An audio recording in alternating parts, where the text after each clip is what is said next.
I first went through depression my 18th, 19th year. It was really difficult. I had to go get medication for depression. When the party finished, when everybody goes home, I go to the room and I was in a very dark place. If I spoke out loud and told my friends, look, I'm going through these things, they'll be like, no, you are the life of the party. How can you be sad? Like, dude, you always joke around. And that was a mask. I wanted to take like a couple of steps back, whether it's an event, whether it's an experience, or whether it's a general way of you feeling that you think differently. It's more like a prison escape. They won't let you get out of the prison if you study art. What is fear in your definition? I grew up in a physically abusive environment as a child. Dropping a plastic cup on the ground would mean somebody's going to come and hit me. I wrote my first book, Undercurrents, is a poetry collection, and I was so ashamed to market it. I had a struggle with accepting the person in the mirror. My therapist said not to say this, but I'm going to explain it to you this way.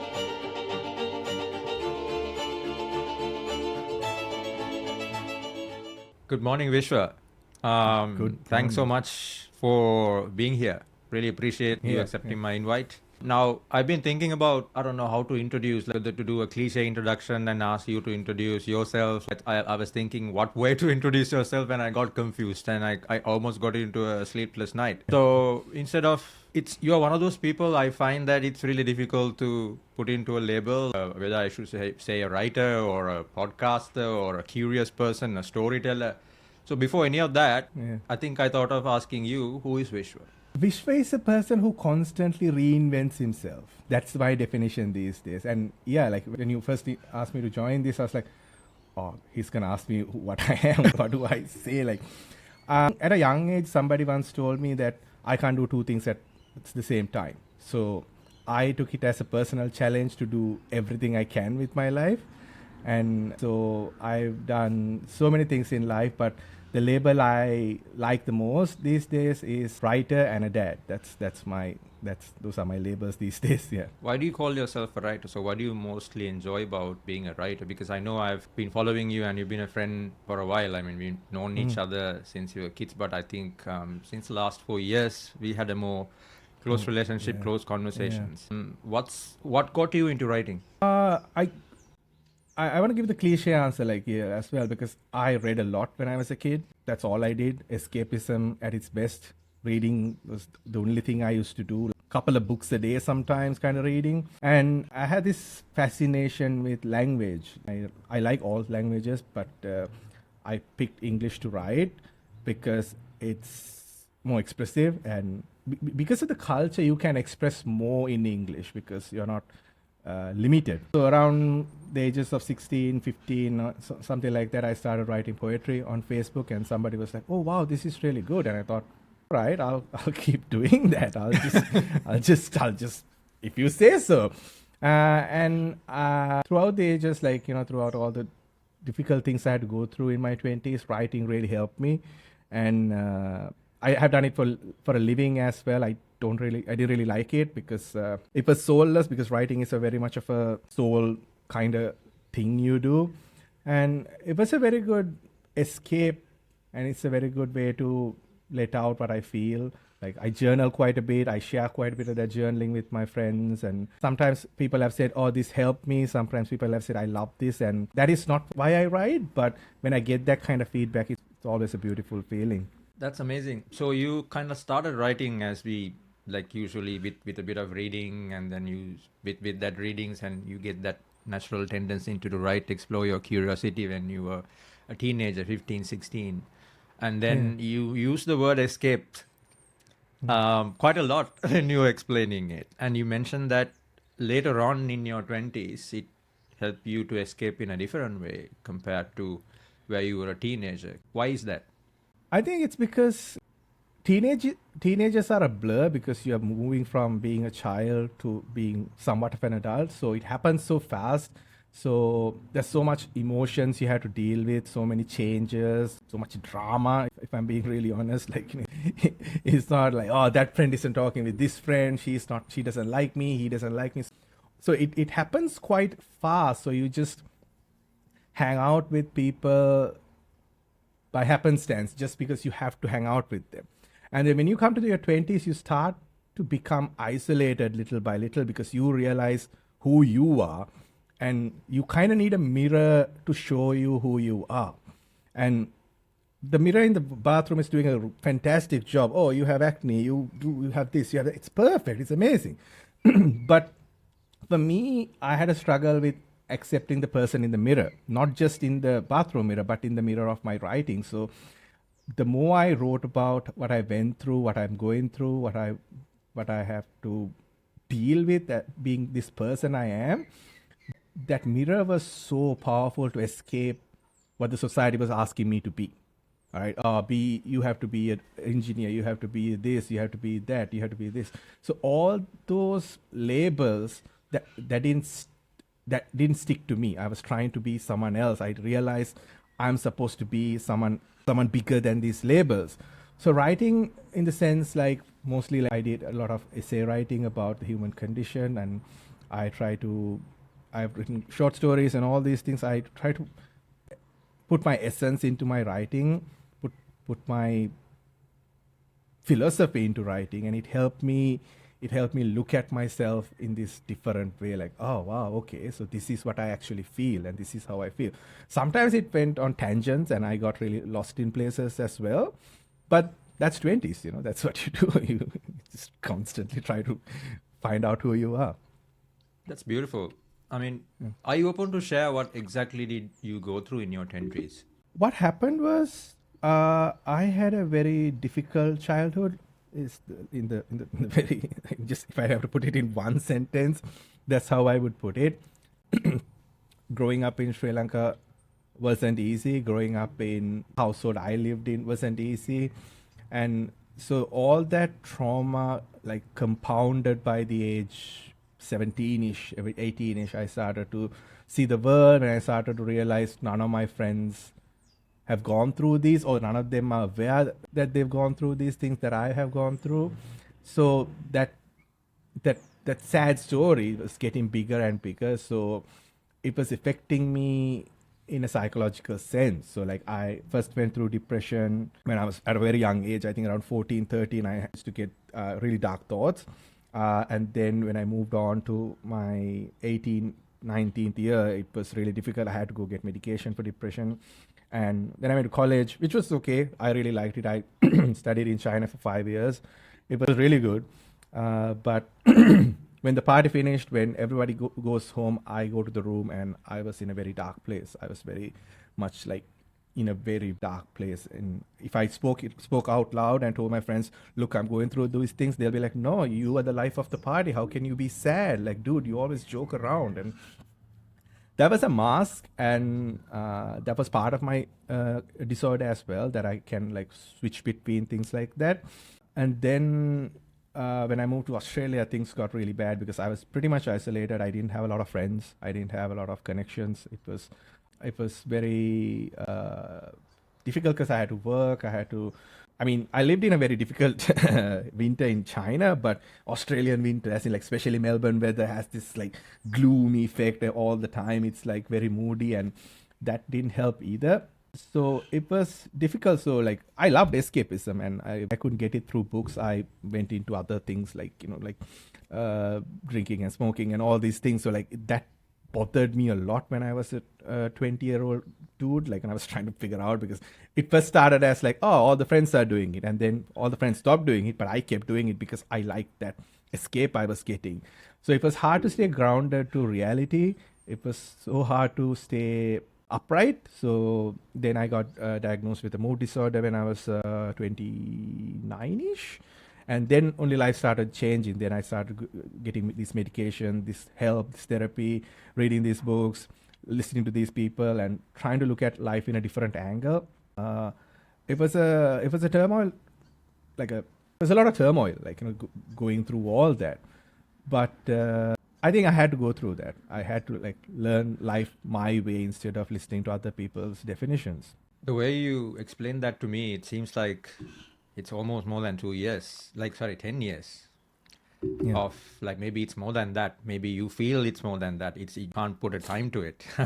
It's because it's a lived experience that you only know in your mind, and the journey that you have gone through. I know that part of that, that you have moved through countries. How does that migration impacted you, the way you see it now? Because I know that That's something, like you said, you grew up in Sri Lanka, and then there were like events or experiences that shaped you to feel like that as a kid, as a child, and then you decided to again go to college, which you said you enjoyed in China for 5 years, which it's a significant time. But you were still carrying that within you. I hear it as you were like, trying to challenge that, trying to listen, get advice, fight it. But then you moved to Australia. Now I think you made Australia home for the last probably more than 5 years, I would say. Yeah. How did that help you or didn't help you? How did that shaped the person you are? I mean, not to get political, but a lot of Sri Lankans pretend like the war never happened, like it's just like, oh, we finished it and we moved on. Like, that's like, I think, like putting it under the carpet kind of vibe. But even though we grew up in Colombo and we were, I want to say relatively safe, even we were in so much danger. Like, there was something happening every day. And putting aside that big box of trauma aside, like, even in the bus, even in a school environment, even at home, even like around strangers, you always felt like something's gonna come and get you. Like that feeling, like, that it's gonna be either bully or like some pervert on the bus or something. It's a very scary place when we were growing up. There was no social media to expose these things. There was no social justice warriors. People were just getting by. Like, it was a difficult time, like, 2003, 2007, like the war and everything. So when I hit my depression, I realized, look, I'm in the wrong environment. This is not the place for me to grow. So China was a very much of a impulsive decision. It was not like planned out. I didn't even know what I was going to study. Like, somebody said, oh, do you want to study electronics? It's cheap there.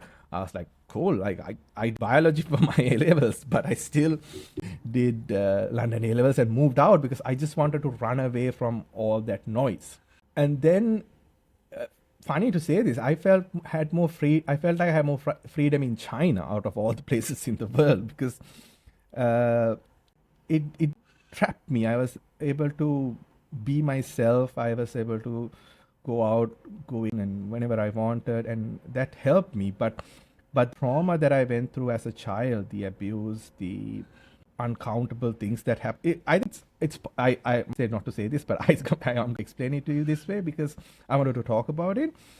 That I remember my story too well, so it's always a burden because I have like these vivid memories of everything that happened.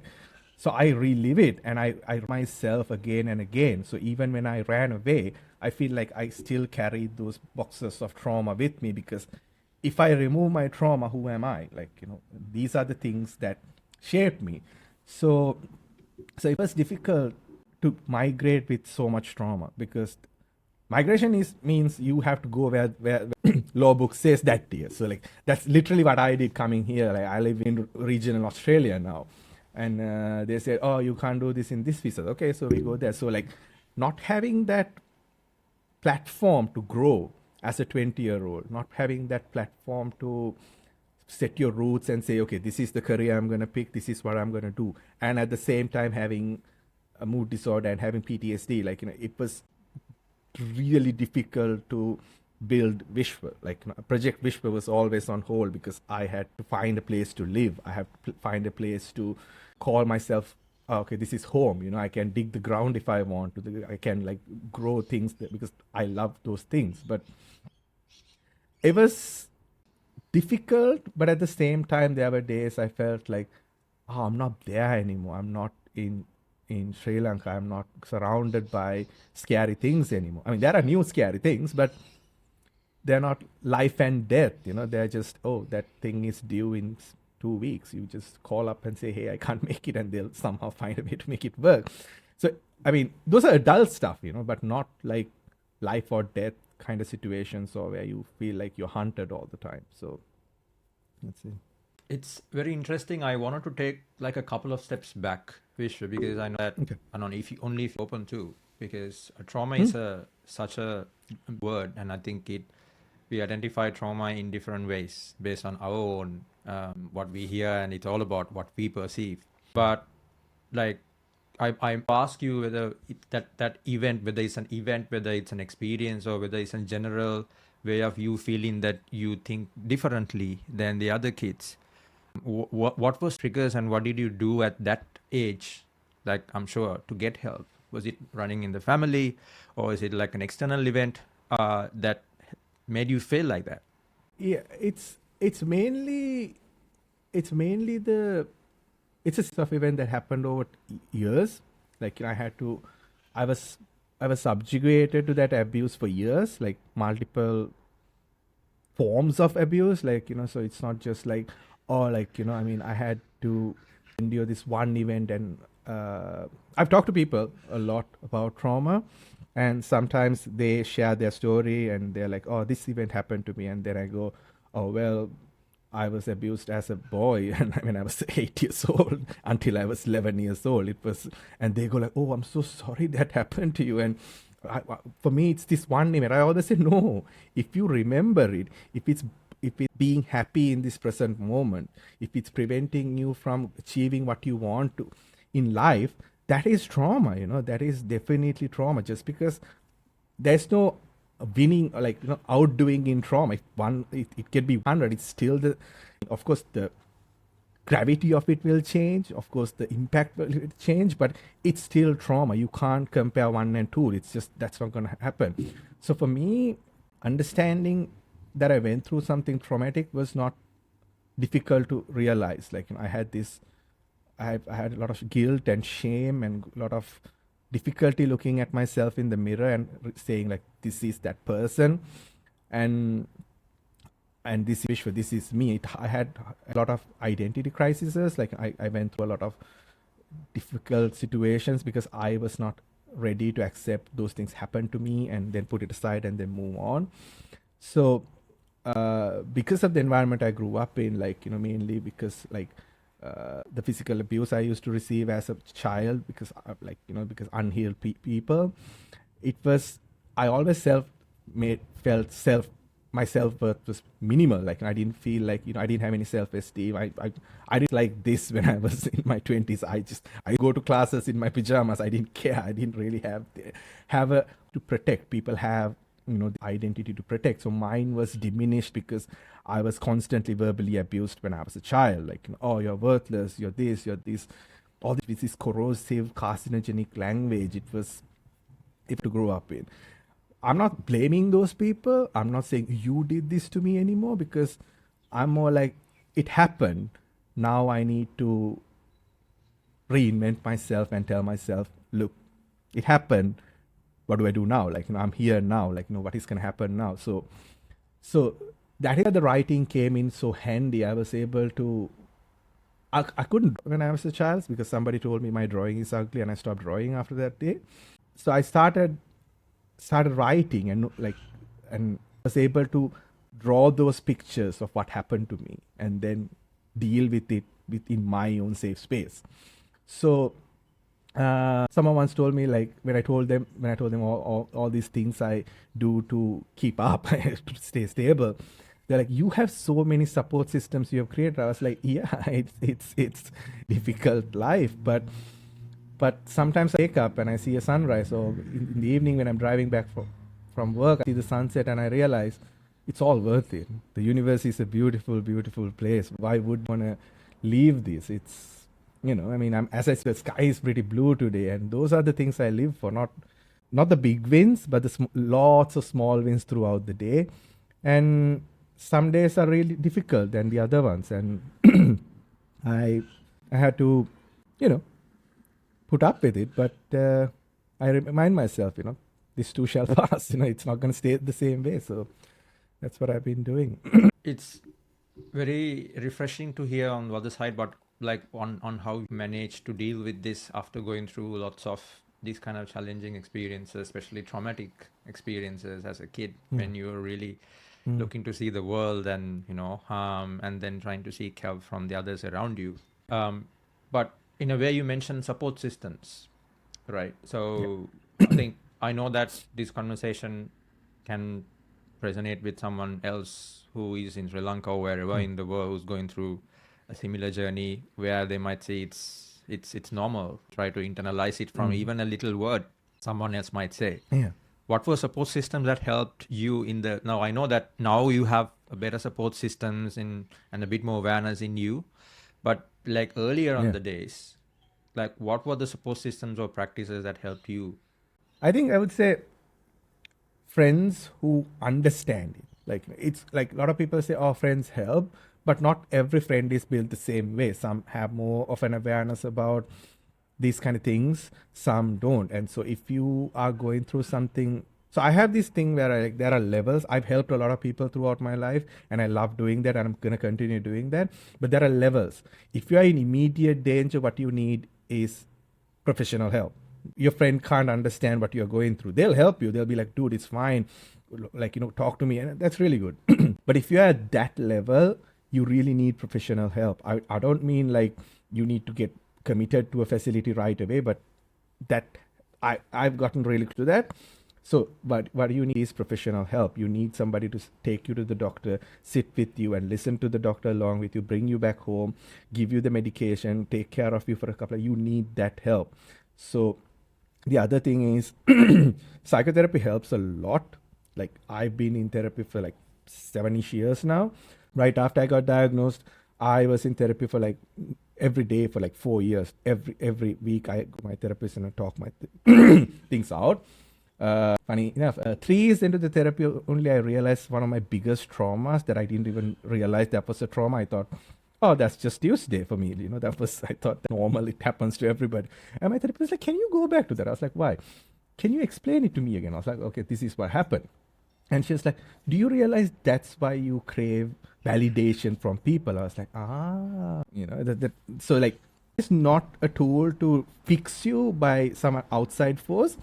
It's a tool that enables your insides to work in a way that you can understand what happened, understand what's happening, and figure out where you want to go. It's not a magic tool. Just because it's expensive doesn't mean it's going to fix you right away.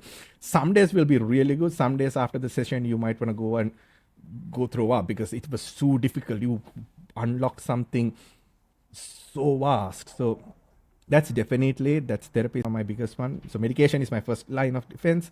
Therapy is my second line. Journaling is my third. I try to write down what happens, what all these things. So it doesn't have to be writing. You could be taking a bike ride, thinking about what happened. You just go for a long walk. So staying active is another one, but I can't preach what I don't practice, so I don't really do that much. I'm not a very coordinated person to do exercises and all that, but I do walk. And starting this year, I'm trying to go back to cycling because I did that as a kid a lot, and it was very freeing, and it was a place where I felt like I had more control.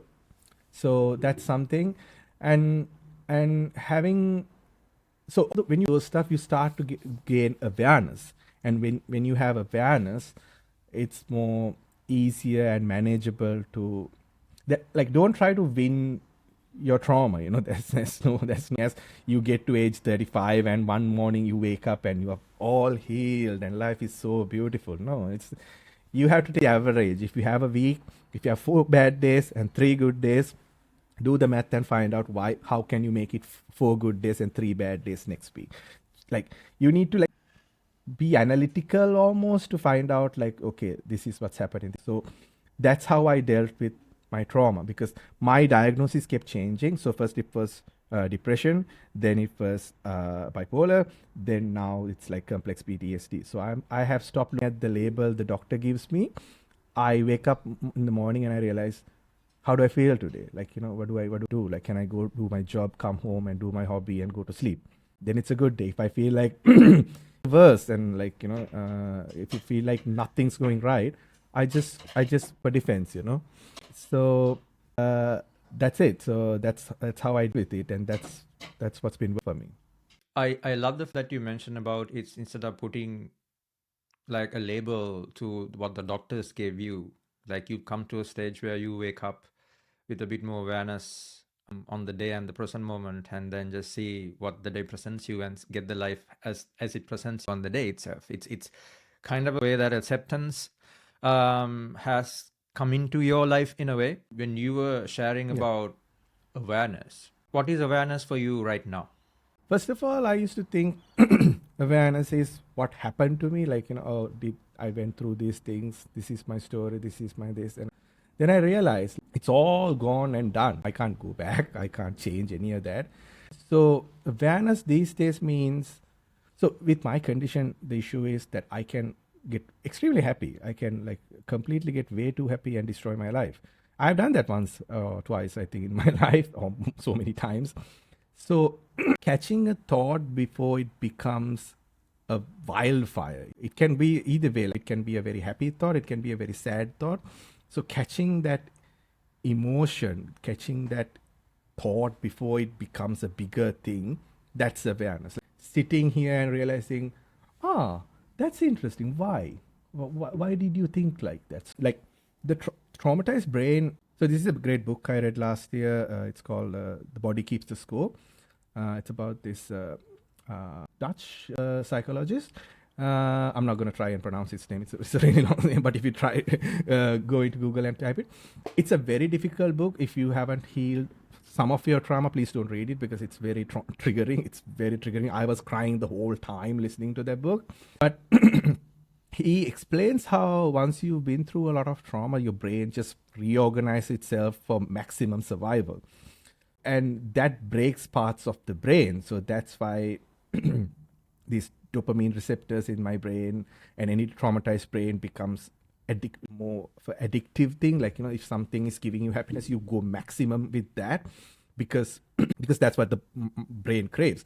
But the thing is, brain is just hardware, but the mind is the thing that's running on that hardware. So if you catch a thought before it becomes a train of thoughts and like becomes this massive thing, and if you can, you can't really control it, but if you can recognize what it is and why did you get it, that is awareness to me these days. Amazing. I know that you got into reading as well and then started up writing in addition to writing, and that helped you be a bit more aware of your own thoughts, and catching your thought itself is one of the simplest ways to put it, or what awareness is. Maybe people say or put labels or explanations into different ways. Some might say it's having a bit of space between the thoughts so that you are aware of, you are becoming the observer of that thought, right? But how difficult it is even right now, because I understand for me and myself, I have gone through that kind of a journey of me. I've been like, difficult childhood and all that, and internalizing all these things that what the external world has put for me. And then me projecting in a way that thinking that it's the reality. So it's that inner child. How difficult it is to build that space around the thoughts? I would say very. I mean, if I go back to my early 20s and try to explain, catch your thought before it becomes, like if I time travel and go tell my younger self, like, dude, catch the thought before it becomes a fire, he'll punch me. He'll just punch me. What do you mean? That makes no sense.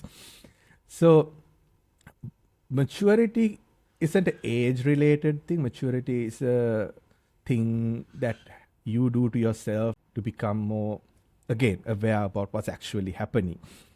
But the thing is, like, it was very hard for me to ground myself, especially before I got medicated. It was really hard. It was like living with a tiger, like it's just, you're stuck in a cage with a tiger. You don't know what's going to happen because you, of course, can't trust yourself about what you're going to do next. So that's why I have done, I don't know, I've lost the count of different jobs I've done since I moved to Australia. And this inability to sit still and inability to like have a coherent thought and like doing reckless things because you don't feel like you have control over your life. But then over time, with the right medication, with the therapy, and like you going through your different life situations and reading the right books, definitely that really helps. And I was able to manage it, but now I've realized it's not a switch. It's something you daily have to wake up and check that level and then put it up a little. It's like taking care of a plant, I mean, if you let it, plant it and forget it, it's going to die. It's just going to wither away. And it's the same thing with identity and self and mind. So like you need to constantly visit these three different parts of yourself every day and then tend to it, then remove the weeds, put some water, fertilize it, just like take care of it, make sure the sun is hitting it at the right angles. So it's definitely a practice. It's not like you read one book and you can just be like, cool, all right, I know everything, let's do this. Like, I mean, you would feel like that after books, but it's about like, I mean, you would watch this podcast and think like, so that's what I have to do, and cool, I'll be done with it. No, it's definitely a practice. And it's good that you're sharing the practical side of things as well, because one of the things I realized growing up in Sri Lanka, that upbringing also, like, not to say it in a judgmental way, but that stigma around mental health, why do you need help? Like when your life is sorted, when you have family, when you have good things and around you, school or whatnot, is the fact that you think that there's like instant gratification of things. And we still, like, the world is set up in a way, I feel, that we are chasing instant gratification, whether it's ordering something in Amazon and getting to your door next day, or a fix to your problem, seeking a therapist and getting a fix overnight. And we feel that constant struggle between getting that solution versus your problem instantly. Whereas understanding the beautiful way you said, it's your mind is like a tree that is just a part of nurturing it and taking care of it, in removing the weeds along the way, and then seeds grows. But some days you might have to take care of the tree a little bit more when the winds are a bit higher, and some days it'll flow naturally when the sun is there. And I think that's such a way to put it, Vishwa, because a lot of people, I'm sure, understand that, okay, I need to get help, but okay, and they always attach themselves to an outcome. Yeah, exactly. Right. Because when you attach yourself to an outcome, I feel that it creates friction between you and the process too. Yeah, because it's not like you're going to Bali and you're going to go see the beach. It's like, let's just walk and see where I'll end up. It's not a journey with a destination. If you think you're gonna get healed, you're gonna get cured, that's not a thing that happens. There is no end goal for this process, because I'm not only talking about like people like me who have gone through like crazy trauma, I'm talking about everybody, because we all go through something traumatic. I mean, it doesn't have to be something as scary as what I've gone through. It could be a breakup, it could be a loss of a job, it could be like anxiety you deal with every day, it could be anything. The mind is constantly challenged in the society we live in. Society is built around fear. Like, look at advertisements. Like, advertising is just based on fear. Oh, this will happen to your kid. If you don't buy this, that will happen to you. Like, so we live in a machine that's constantly harvesting our fear. So how do you be fearless when you live in a world that runs on fear? So that was a big issue I had. Like, I used to have a lot of anxiety, like, what's going to happen tomorrow? Will this person be in my life for the rest of my life? Will this thing happen? Will this, like, that crazy fear I used to have is now somewhat gone. Like, it's diminished because I've given up. I've given up on trying to. What I did last year, I did a couple of things for anxiety, so I'm just going to share those with you guys. So, all right, when a thing is about to happen, it can go either extremely well. So, like, let's get an interview for let's take an interview. You go to the interview, they love you and they hand you the job right away. Or it can go really bad. They walk in, they're like, oh, we don't like you, please leave, and they ask you to leave. None of these things will happen. Something in the middle, somewhere in the middle will happen. And you don't have the data to predict future. I've lived on this earth for 35 years. I don't know what's going to happen tomorrow. I do not have enough data to come up with what's. I know the sun will rise. I know I'll probably wake up, like there's like a 90% chance. I know I'll end up going to the job. That's also not sure. Like, what if I get into an accident? What if I have to come back home? So why waste your precious energy? Why waste all that living, trying to figure out, like, worrying about something you can't control? So, I mean, I realized that I just don't have enough data to be anxious. That's it. I just don't have that. Like, I can't, My therapist told me, like, she asked her children not to think in what ifs, that what ifs don't exist. That's the best way. Like, if you can practice that, there is no what if. Like, when you find your brain telling you, oh, what if, you're like, how do you know? Like, you just a brain, you haven't even seen the world, you just have electrical impulses of what it means to be alive. I am the human here. I am the consciousness, like, so I know that you just don't have that data to tell me what's going to happen tomorrow, what's not going to happen tomorrow. So the other thing is obviously Schrodinger's cat, like until you open the box, the cat is both dead and alive. So either you open it or you just let the box be and like just not look at it that way. So yeah, that's that. Beautiful ways to look at it. I want to dive into fear. Yeah, let's do. What is fear in your definition? So because I grew up in a physically abusive environment as a child, so like dropping a plastic cup on the ground would mean somebody's going to come and hit me. So you grow up and you go to a job and your boss says like, hey, I didn't like your work today. And you think he's going to hit you. Okay. You think that's how it's going to end up. You think that's going to go horribly bad. Your partner is upset in the morning and you're like, oh, this is the end.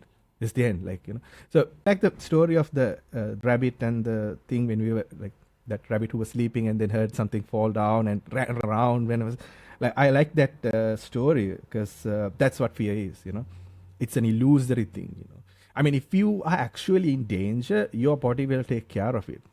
I've been in a couple of bad car accidents and like at that last moment, like you just feel really calm. When it's about to hit, you try to be very calm and you just get out of it as much as you can. That's 2.5 million years of evolution of the human brain. It's to do that. But when it's idle and when you've gone through situations where people are really mean to you, people like, abusive, your brain becomes a machine that generates fear. It loves fear. So that's why I like the against fear from Dune. Like, fear is the mind killer.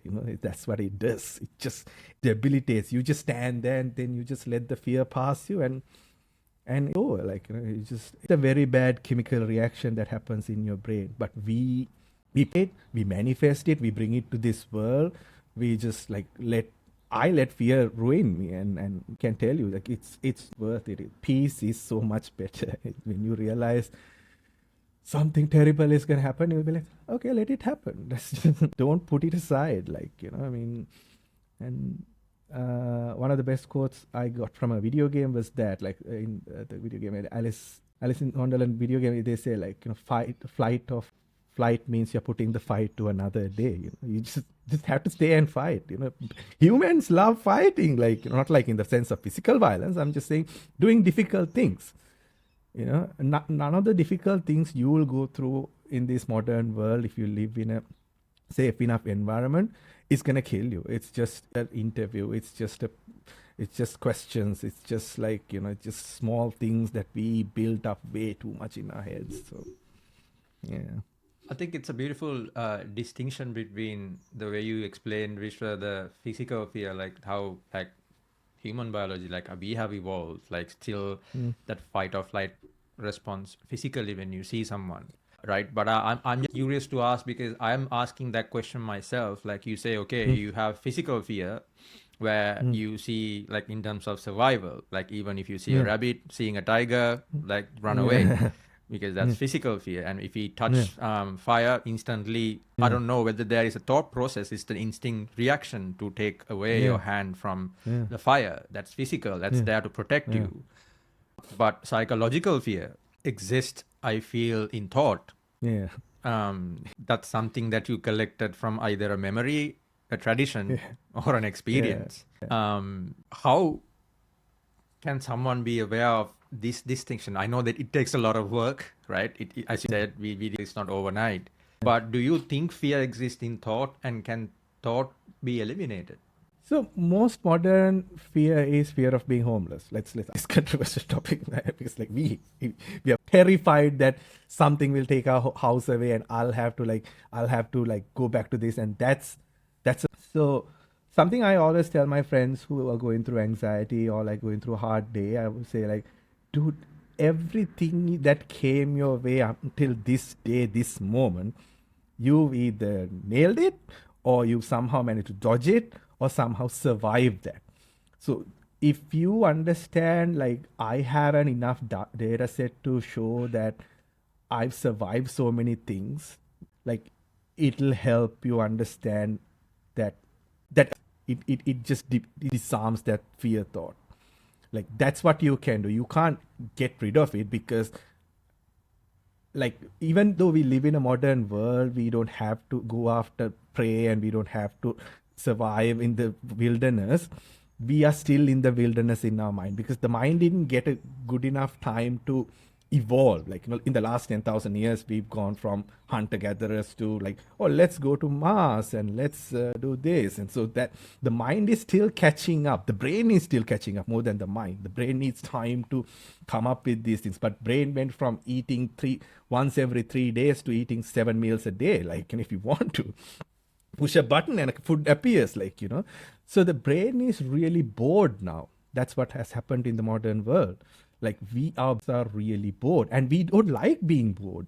And that's why we consume content, this, that, this. We don't like to be bored. And this year I allowed myself to be bored. Like I would not even listen to music when I'm driving. I just stare into the emptiness just like that, because you don't constantly need dopamine. You don't constantly need to be entertained in this world. So if you can reduce your fear demon, like if you have this really big demon inside you always telling you that's gonna go wrong, this happen, this email is very like these things, and like attacking you, like and that's what the brain does when it's bored. That's what my brain did to me when I was bored. Like, remember that happened, this person's gonna hit you, this person's gonna blame you, and this. So when you disarm that thought by saying, look, you have no power here, you are not a real thing, it's not a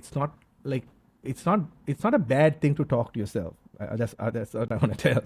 Like, it's fine to talk back to the voice in your head and say, no, I'm doing this. Like, I don't need it's Clippy when we were young. Remember Microsoft Office? We're typing something, Clippy pops up and like, oh, do you want help? The brain is exactly like, the mind is exactly like that. Do you want help? Do you want me to help? No, that's fine. It's just like, my favorite song about this is Drive by Incubus. Like, sometimes you just have to take the wheel and steer. It's your life. You don't have to listen to your mind. That's pure gold wisdom coming from you, Vishwa, especially for someone who has gone through such a challenging childhood, and then talking about fear and how you deal with it, and then trying to, have that inner stillness within you to talk to that child, but not take it control over you. Because I believe that fear exists in, we will not get rid of thoughts, because I think we need, for practical things, for an example, I go to an interview, I communicate with my partner, I need a thought, otherwise you can't. You need to, practically need thoughts to do things in life. But it's just that having the awareness that kind of a thought comes in a psychological way, not let it take control over you, and then just observing that, and then listen to it. It's not a bad thing to listen to what the voice says, rather than making it your reality unconsciously. Yeah, it's. We think like we've gone too far. Like, for example, like, say you started an argument, you come home and you're tired, and you start an argument with your partner, and halfway you realize I was in the wrong. Like I was the one who instigated this, I was the one who started this. You can stop. You can catch yourself there and be like, oh, I'm sorry. Like, that's sorry, I'm tired. Explain the situation to them. Do the same thing to you. I mean, you're at work and somebody makes you angry. Somebody sends you an email and that's your day. And you take yourself, oh, I got too angry at this. This is just work. This is not myself, So that thing is like, you need to, your identity, you try to, like, the word I'm trying to say is ego. You try to protect your ego way too much sometimes.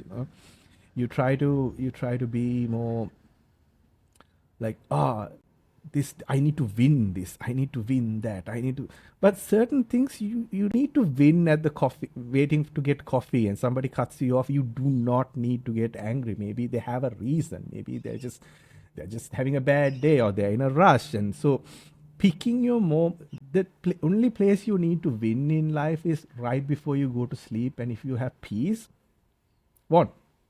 Like you may not have a lot in your bank, you may not have a lot in your garage, or you may not even have own your own house. But if you go to sleep as a happy person, if you wake up feeling rested, you've already won in life.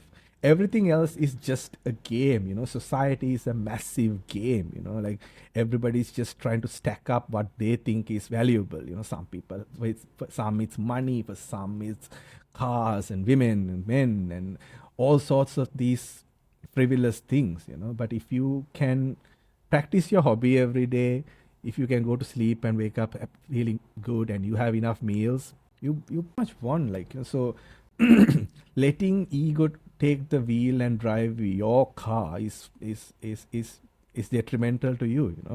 I mean, I did that for ages. I let fear, I let my impulses and all these things drive me. But when life humbled me and life showed me the way, I opened my eyes and I realized that's all wrong. That's just what I'm supposed to do. I'm just supposed to write my stories. Like the Eastern philosophies believe in duty a lot. Like we have some heaven sent us here to do something, especially the Chinese beliefs, and you need to find what that duty is. It's only your job. It's not only your conviction. There's something else you need to do in this world. This is why I believe in like a universal karma. All of our actions control the world. Like everyone, like even the butterflies, everybody has a part to do here. So if you focus on that part, it's really easy to win. Another book I read last year was Ikigai. It was awesome. It was like perfect way to start the year last year.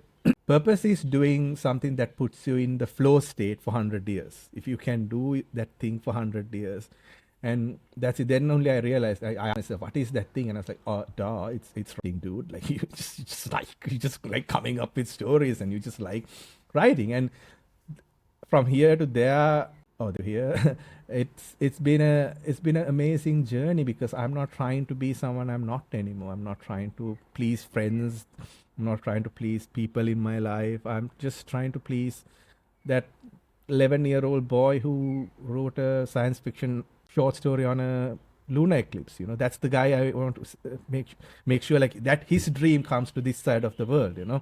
That's all I have to do. And if you simplify it that way, instead of saying I want a 2024 Ferrari Purosangue with leather seats and reclinables, all that, if you complicate it, then be ready to be complicated. I'm not saying that's a bad dream. I'm just saying if you want to be complicated, be ready for complicated things.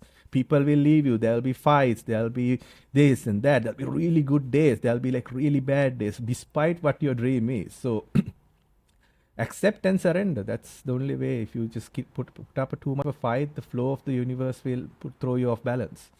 And then everything's just turmoil. Surrender. You that word, and I wanted to dig into surrender, because surrender, when we say, has a kind of negative connotation in modern world, saying that doing nothing, like surrendering to whatever it is, and that means you're not trying, you're not ambitious. Like this is what like I think a lot of people think it is, and I know that with a lot of reading and understanding about myself of what surrender it is for me, it has helped me in different ways to like be grounded, surrender into not it doesn't mean at all that you're not doing. Let's say you get into a mud hole, like you just have to get out of it. You don't surrender and say do nothing. But what does surrender mean to you? So whenever I say, before I got to know about like Power of Now and everything, like like these teachings, what I realized was surrender means white flag. Like you say, oh, I'm done. Surrender is having no flag. Like you're not fighting, you're not giving up. You have realized that my battle is not this. Like everyone's battle is not this. So you get the wrong coffee order, and then you get angry, and you get hissy fit at the barista who makes barely minimum wage, and these little fights that we do to protect the ego. make sure you got the right ego. Like, I'm not saying like you can say, oh, look, I got the wrong order. Oh, you definitely, that's it. You control your reaction to the thing that just happened.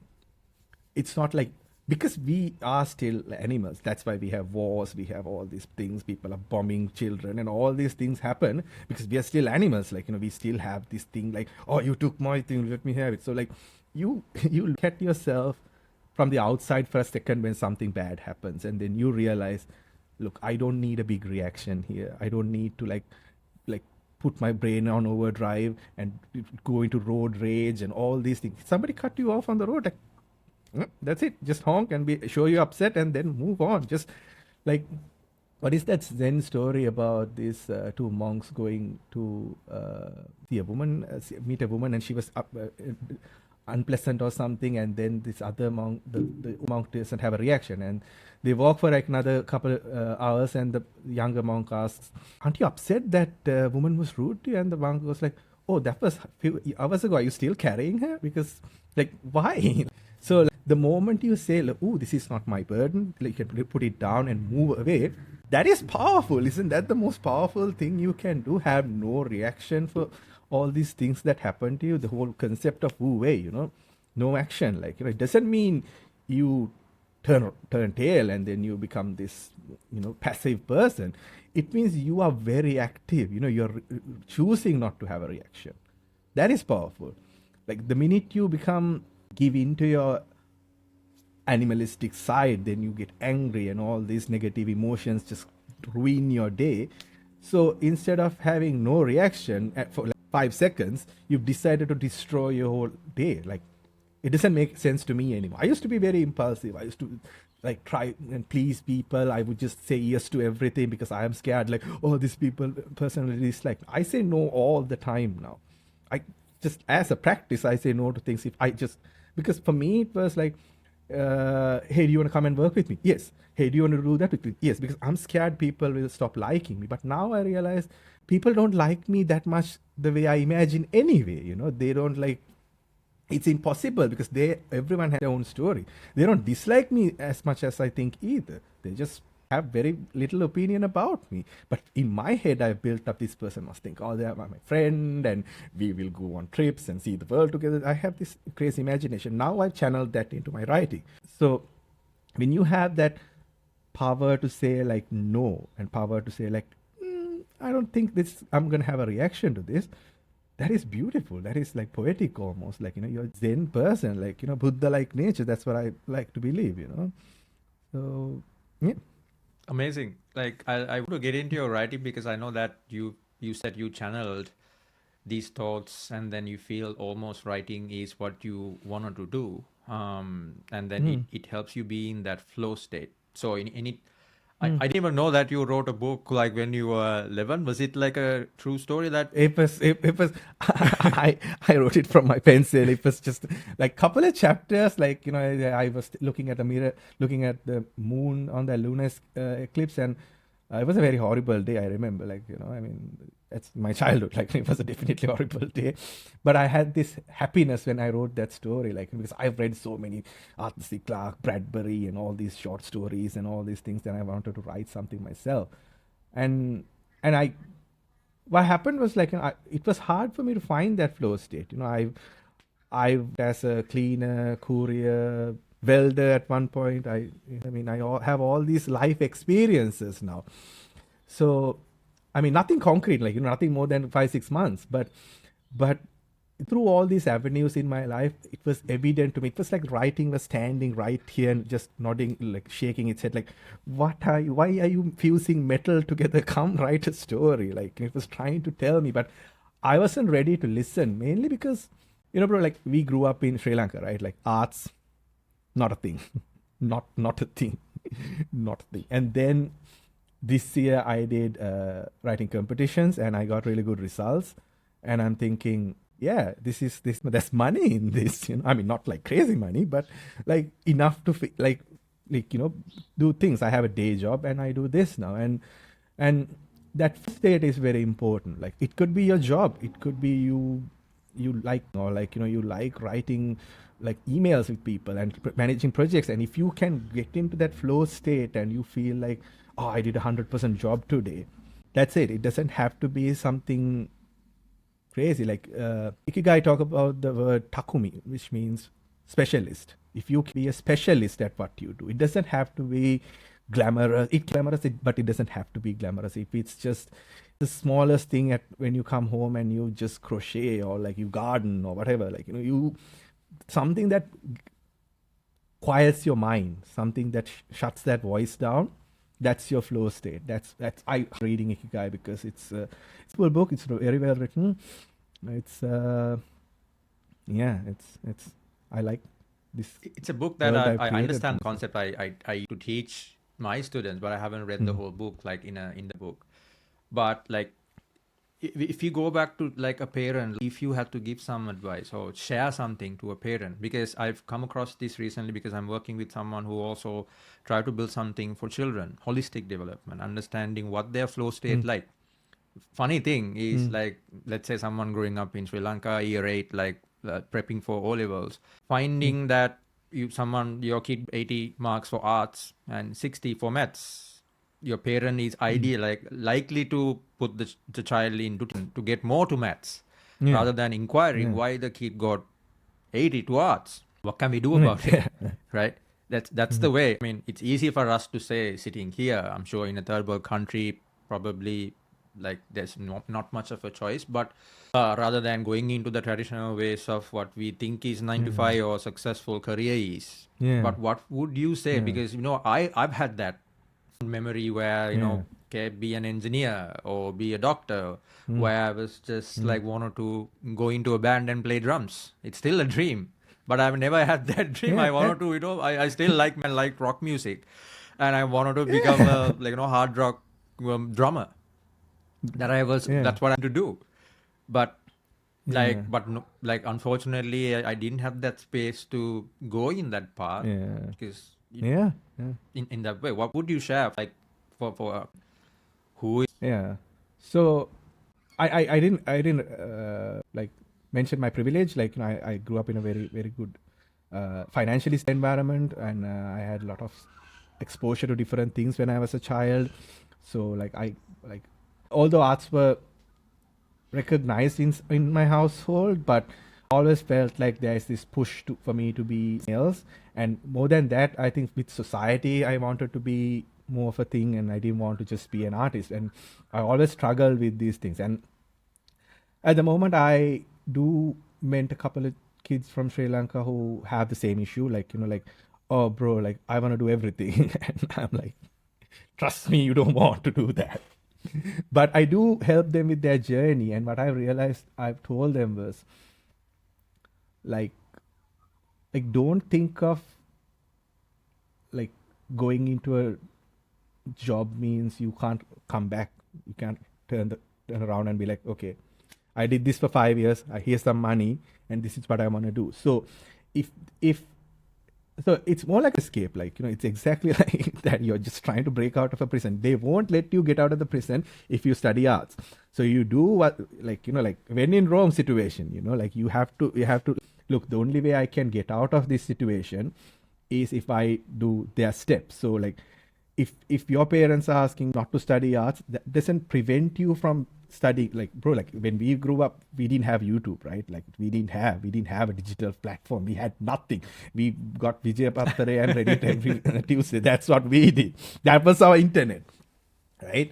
So like if you can come up with a strategy, like a solution, like a plan, okay, I'm going to do this. Because if you are good at arts, most likely you are good at a lot of things. It's not just one thing. And I hated this thing when I was growing up. Like, you can only do one thing with life, and do not look at life that way. Like it's detrimental. It's to do that. And I'm not asking you to do the same thing I did and do 30 jobs in 10 years. That's not just me. Like, come up with a strategy, like, come up with a plan to say like, okay, this year I'm going to do this, and next year I'm going to get that promotion. Next year I'm going to do this. Then I can work as a freelancer. And then I'm going to focus on my art, because your talent isn't going anywhere. Like, your talent is always in you because it's part of you. That's why you're good at it, because that's your talent. That's the mandate of heaven, but the heavens gave you to do that duty. So do not be two-dimensional. Do not let your vision be warped by like, okay, I can only do 5 things. No, you can do whatever you want. This world, I mean, Elon must be the richest guy, but there's only one of you, one of him. So like, so figure out where you want to go. Like, not Chris Hadfield, like one of my favorite astronauts. He said, do not let adulthood do not let life autopilot you into an adult you don't want to be. Don't do that. So if there is discussion, I think is that awareness, being aware what's happening to you, what happened to you. So get that control from life and like live the way you live. Nothing's permanent in this place. Like, you might lose something, you might gain something, and that'll go away and something new will happen. So someday you'll turn around the corner and the love of your life will be there. Someday you'll get a call and your whole career will change. One day you'll wake up and then you realize, I've done my duty and it's time to go. So like, have a plan, but be ready to change it. That's the immigrant story, right? Be ready to change. That's what I want to, Amazing. I think, as you said, the themes, I think it's been beautiful conversation so far. Like, we talked about awareness in different ways in your own experience. Non-reactiveness.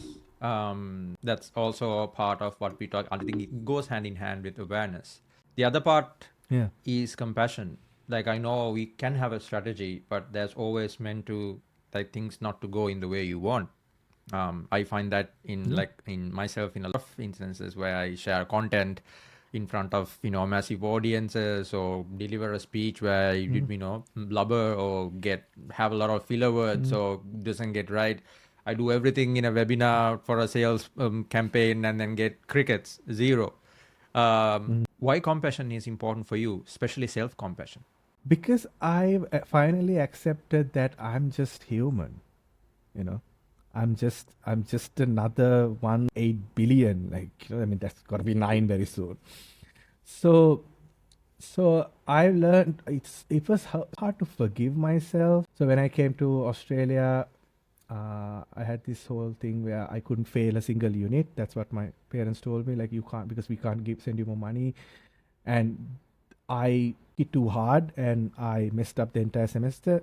Like, I barely got through the first semester, and then second semester I figured I'm going to put all the programming units in one semester and get it done. And I failed the entire semester. And then I went into a whole depression. I wasn't ready to forgive myself for that bad semester. I wasn't ready to tell myself, your first 3 months in Australia, you barely have a house with an actual bed in it. You have nothing, just it's okay, because nobody told me it's okay. Nobody told that it's okay. That doesn't work anymore because you wanted to take it apart.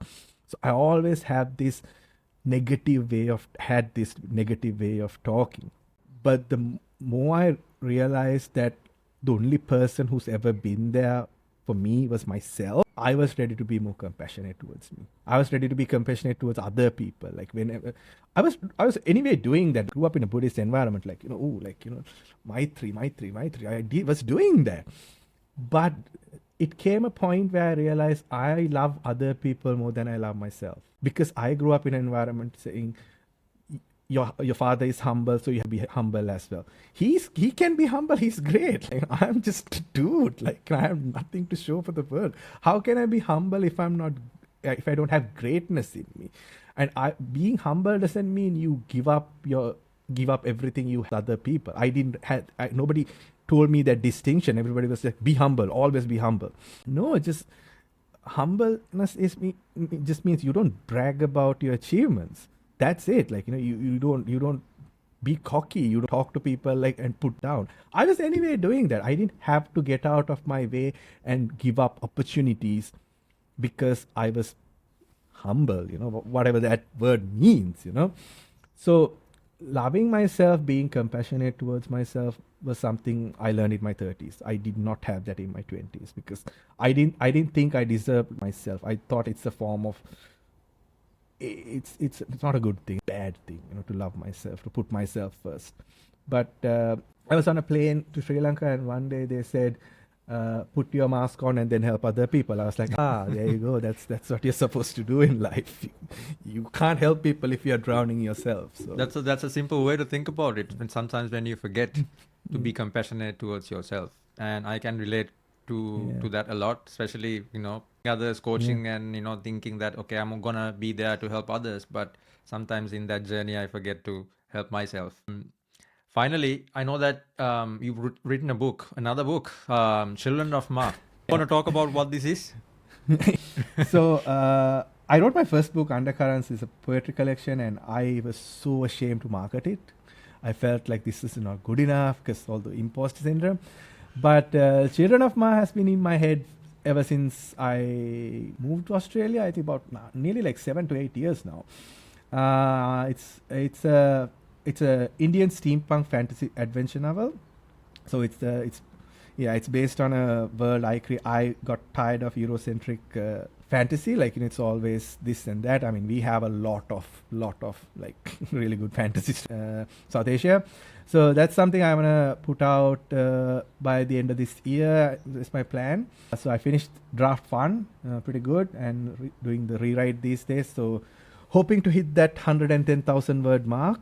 I got 50,000 words to go, and that's what I do these days. I finish all the shows at home and sit down and write for 2 hours, and it's just it's a cathartic feeling because like from nowhere writing a fantasy adventure novel based on stories he heard as a child. So it's going to be out soon, and I'll definitely share it with the world once it's done. I would love to share it, and I can't wait to hear those words from you, especially. Really, I mean, I'll probably share the links in here whenever it gets published. One final question before we wrap up. I know we talked about a lot about that child. That is the child in you. If you had to write a letter to that younger self, to that child now, what it would be? We made it, my dude. That's pretty much it. No, it's don't switch off the lights at 27. Life happens after 27, because that's the thing, like that's I never knew that at this age. I knew it's gonna be I'm not gonna be able to go through the darkness, but that's how light and darkness works, right? One after the other. It's gonna be really hard. It's gonna be like really hard, but you'll have really good people around you. You'll have resilience in you. You'll have this need to see the next day, so just hold on to that next day. You are gonna have some hard times, so just keep going and just remember the light. That's all I have to tell him. And buy Bitcoin. Sorry. Beautiful. Thanks for the conversation. It was definitely inspiring. Lovely. And hopefully we can catch up again. Thanks so much. No worries. See you. Bye.